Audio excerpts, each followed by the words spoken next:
I'm Sergeant Brent Waddell, the Clark County Sheriff's Office. Today, deputies responded here to Sarge A. Anderson it was about 3:20 on the report of shots being fired. The deputies got here. Let me start over. The report of shots being fired. When the deputies got here, there was 2 victims. Both of them were transported to the hospital. They also received information about suspect's vehicle. The vehicle was located and a short pursuit ensued. The suspect stopped at Andreessen Padden area, got out of the vehicle. When he was challenged by deputies, he had the gun to his head. He actually shot himself in the head. He was also transported to the hospital. The victim's conditions right now are unknown. There was 2 children in the vehicle here that were taken inside. The school was empty. The school had let out for the day, so there's very few people around. This seems to be an ongoing domestic violence situation. There was a restraining order between the suspect and the victim.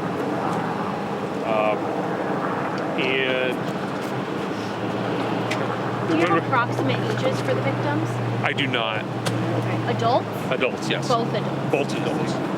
Okay. All 3 victims are adults. Or suspected 2 victims. Their conditions right now? Unknown.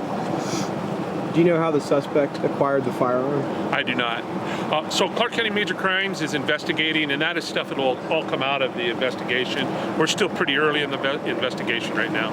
As far as the people who you got information from when you got here, who were they? Were they witnesses? Were they in the parking lot? Most of them were either in the school or in the parking lot, witnesses here. Also, one of the victims in the vehicle was able to give information. The 2 children, yes. Were they children of the... Right. I don't know, I believe they are, but I don't know the specific relationship, whether they're blood relatives or... Was this a man and wife situation, boyfriend, girlfriend? It's a domestic situation. Do you know how long the domestic situation, like when was the restraining order put out? That I don't know. Okay. Again, it's early in the investigation. When you say he was challenged with your deputies, can you kind of describe that? Deputies challenged him, stop, that sort of stuff, and that's when he put the gun to his head. That's my understanding at this time. Was there ever a threat with the suspect towards your officers at all? Not that I know of. Not that it's been relayed to me at this time. Sergeant Waddell, are you confirming it was a mother and a grandmother involved? I don't know their specific relationship, but they both were in the same vehicle. And forgive me if you already addressed this, but the medical conditions of the victims right now? Unknown. Okay. We heard that the suspected shooter just got out of jail a couple of days ago. Is that true? That could be, yes.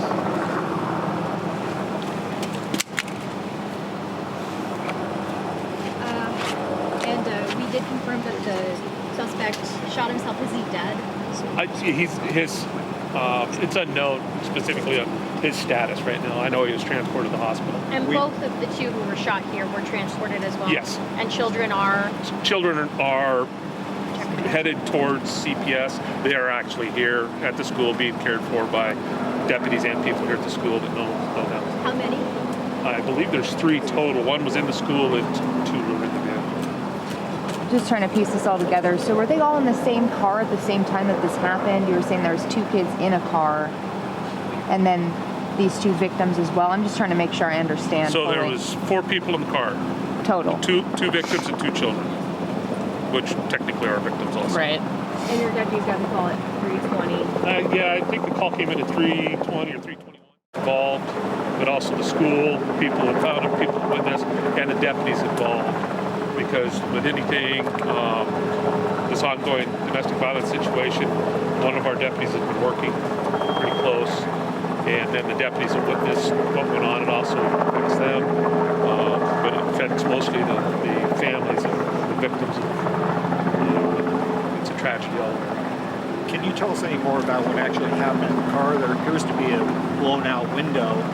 Yes, there was a shooting in the parking lot. But he shot through the window? It appears so.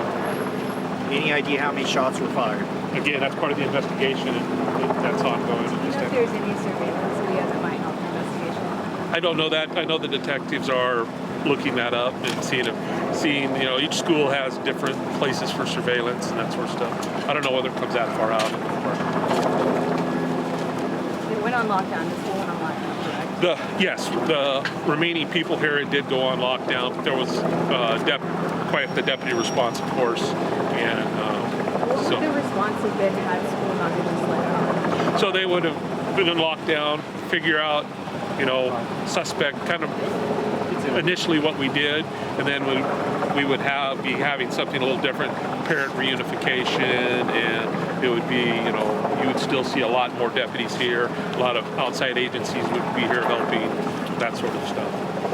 Do you know the circumstances that led up to this? Do these kids go to the school? Were they here to pick up the kids? I don't know, to be honest with you. We had heard over the scanner that the suspected shooter shot himself in the head. Is that correct? Yes. And you did confirm that the suspected shooter had recently been let out of jail? Yes. Okay.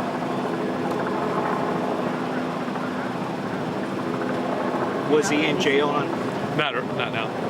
Was he in jail on domestic violence situation, or was it unrelated? I believe it was a domestic violence situation, but I can't confirm that because I couldn't get my computer to tell me. Can you remember the last time you were restraining order in this situation? I can't remember. Okay. I'm gonna call